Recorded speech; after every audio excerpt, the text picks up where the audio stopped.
Salve, o Conta Mais está no ar e a emoção não para na Bolsa de Valores. E nesse ambiente eu te pergunto, o que fazer quando as ações que você já comprou caem? Melhor ainda, quais são as 3 dicas de um vencedor do Prêmio Nobel de Economia nessa hora? Esse é um dos destaques de hoje. E mais, para quem tem algum dinheiro e quer aproveitar esse momento de preço baixo das ações, a gente tem um conteúdo especial mostrando uma das melhores formas de fazer isso. Você vai entender de uma vez por todas o que são, como funcionam e como investir em ETFs. O Conta Mais está só começando.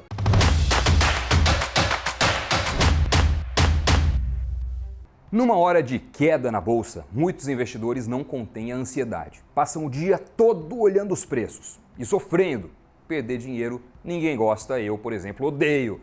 Nesse momento é comum decidir o futuro dos seus investimentos baseado na emoção, sair vendendo de qualquer jeito. Só que depois, se a bolsa volta a subir, bate o arrependimento. Mas o que fazer se você já comprou e as suas ações estão caindo? Dan Ariely, vencedor do Prêmio Nobel, escritor e professor de economia comportamental da Universidade de Duke, nos Estados Unidos, passou pela mesma situação. Numa crise da bolsa, não saía da frente do home broker. Estava sempre de mau humor, não dormia direito e depois dessa experiência ele compilou 3 dicas para momentos assim.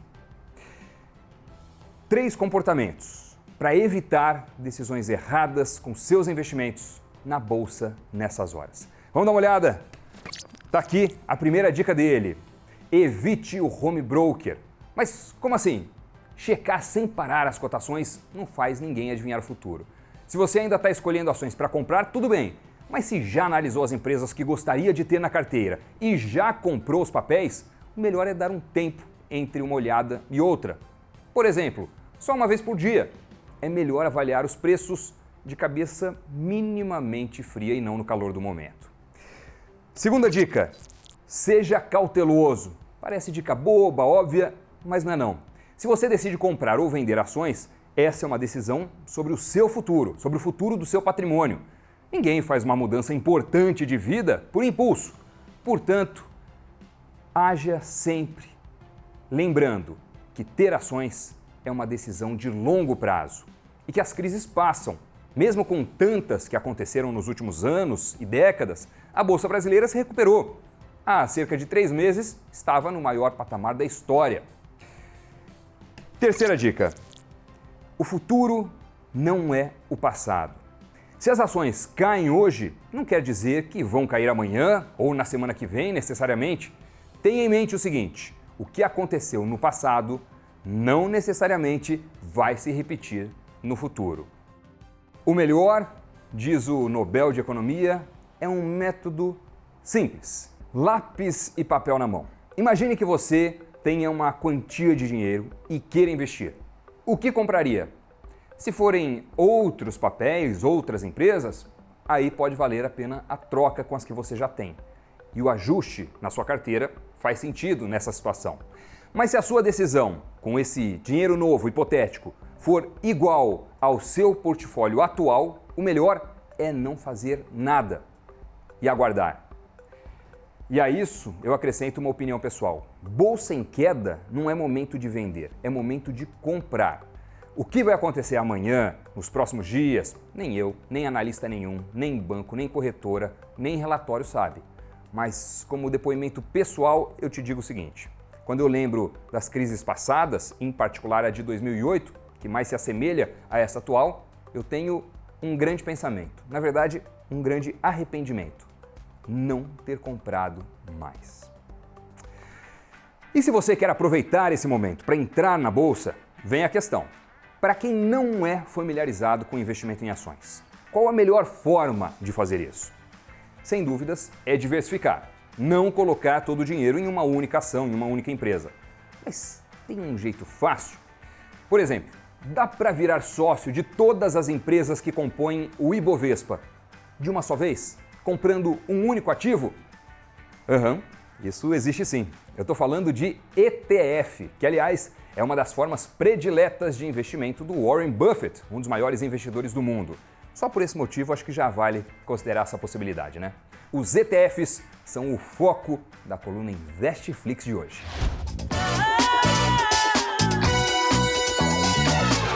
O ETF, ou ETF, é uma classe de investimentos extremamente versátil e que tem lugar na carteira de investimento de qualquer investidor. Eles são os fundos de índice, ou em inglês, Exchange Traded Funds, ETF. São fundos que têm como objetivo acompanhar índices. Mas, Doni, como assim acompanhar índices? Vou te explicar. O BOVA11, por exemplo, o ETF mais popular do Brasil, replica o Ibovespa, que é o índice Bovespa. Simplificando, o objetivo dele é ter os mesmos ativos que compõem o Ibovespa, nas mesmas proporções, acompanhando assim as oscilações do índice. Se o Ibovespa sobe, o BOVA11 sobe. Se o Ibovespa desce, o BOVA11 desce junto. Outra opção parecida é o IVVB11, que também replica um índice de bolsa de valores, mas nesse caso, o americano S&P 500. Tendo o dólar como moeda forte, ele se encaixa muito bem em praticamente qualquer carteira de investimentos como proteção ou hedge. Existem também ETFs que acompanham índices de ações small caps, composto por empresas com baixo valor de mercado, que se mexem para baixo ou para cima com bastante agilidade. É o caso do Small 11. Tem ainda ETFs das empresas que mais pagam dividendos da bolsa, ETFs de renda fixa e por aí vai. Agora, vamos falar das principais vantagens dos ETFs? Diversificação. Essa é fácil, né? Como os ETFs sempre acompanham algum índice, comprar uma cota de ETF significa comprar também um pedacinho de todos os ativos que compõem aquele índice. Por exemplo, no BOVA11, ao comprar uma cota, você investe em todas as cerca de 70 empresas que compõem o índice. É o jeito mais fácil de diversificar sua carteira de renda variável. A taxa de administração pode ser o maior vilão da rentabilidade dos fundos de investimento. Como os ETFs têm a chamada gestão passiva, ou seja, o objetivo do gestor não é superar nenhum índice, e sim acompanhá-lo, isso torna o trabalho do gestor mais fácil, o que faz com que as taxas de administração normalmente sejam bem menores. Para efeito de comparação, existem fundos de investimento em que a taxa de administração chega a ultrapassar os 4%, enquanto o BOVA11, por exemplo, cobra 0,3%. Bem melhor, né? A gente pode elencar também duas principais desvantagens. A forma com que os ETFs são tributados pode ser vista como uma desvantagem perante outros ativos de renda variável. Fundos de investimento imobiliário, por exemplo, são tributados em 15% somente no ganho sobre o valor das cotas e não nos rendimentos mensais. As ações contam com isenção de imposto para movimentações menores que R$20 mil por mês. Enquanto isso, ETFs são tributados com os mesmos 15%, mas sobre qualquer lucro obtido com as cotas. Mas dependem da popularidade do investimento. Títulos do BOVA11 podem ter mais liquidez que um IMAB11, um dos ETFs de renda fixa disponíveis no mercado brasileiro. E a gente continua falando de investimentos e de ETFs. Eu prometi que nós iríamos abordar ao máximo esse tema hoje. Como a gente disse, ETF é um jeito bem legal de aplicar e já diversificando o risco. Mas como fazer isso? Onde você consegue encontrar essa opção? É o quadro Investindo na Prática, com o Lucas Lira. Oi pessoal, tudo bem? Nesse episódio do Investindo na Prática, vamos responder a dúvida do Dr. Assis Moreira, que chegou pra gente pelo YouTube. Ele quer saber mais informações sobre a tributação dos ETFs e como investir pela plataforma da Desinvest. Pode ficar tranquilo, Assis, vou te explicar tudo direitinho. Bom, para começar, pessoal, os fundos de índice, ou ETFs, têm tributação de 15% sobre qualquer lucro obtido com as cotas. Também é importante lembrar que o imposto não é retido na fonte. Ele deve ser feito via DARF, que você encontra lá no site da Receita Federal. Vamos dar um exemplo bem rapidinho aqui para vocês. Se você pagou R$100 na sua cota de ETF, vendeu por 110, seu lucro com essa cota foi de R$10, certo? Bom, 15% disso é R$1,50. Estou errado? Fácil, né? Vamos agora então encontrar juntos os ETFs dentro da plataforma Isinvest. Depois de fazer o seu login na plataforma, você clica aqui em cima em Investir.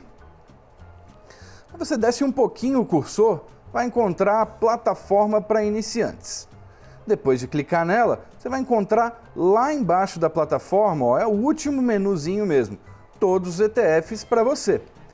Clicou em ver mais, Assis? Aqui você tem todas as opções da prateleira da Isinvest para escolher a melhor para você. E aí, gostou? Facinho, né? Me conta então, pessoal, quem tem mais alguma dúvida? Não deixa de perguntar aqui nos comentários. Quem sabe a gente não produz nosso próximo Investindo na Prática, especialmente para você. Até a próxima!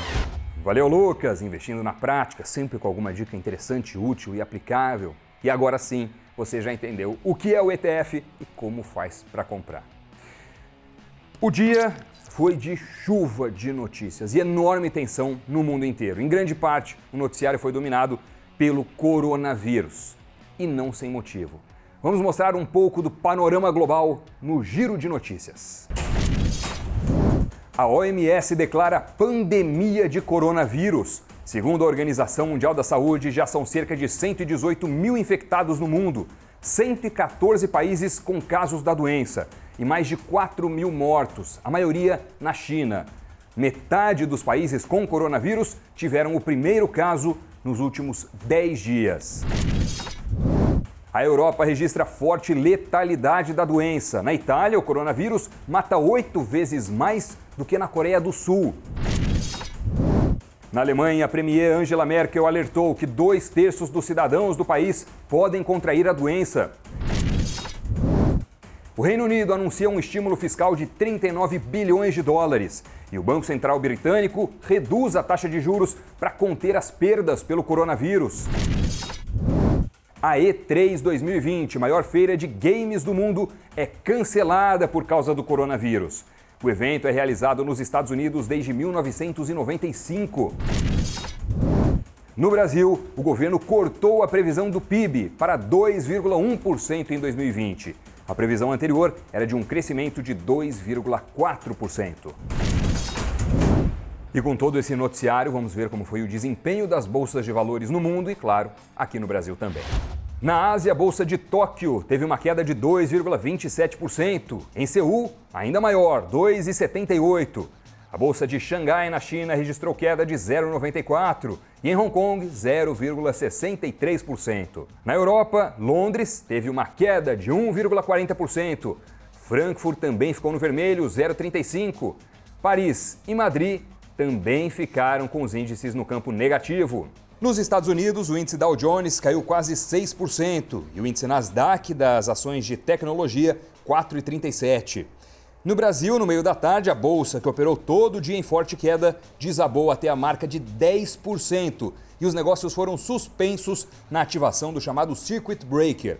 O Ibovespa terminou o dia com uma queda de 7,64% aos 85.171 pontos. Mesmo nessa sangria, teve empresa que subiu. Tudo após a TIM e a Vivo manifestarem o interesse na compra da Oi. As ações das 3 empresas terminaram no campo positivo. As ações que mais caíram foram as da Azul, Gol e CSN.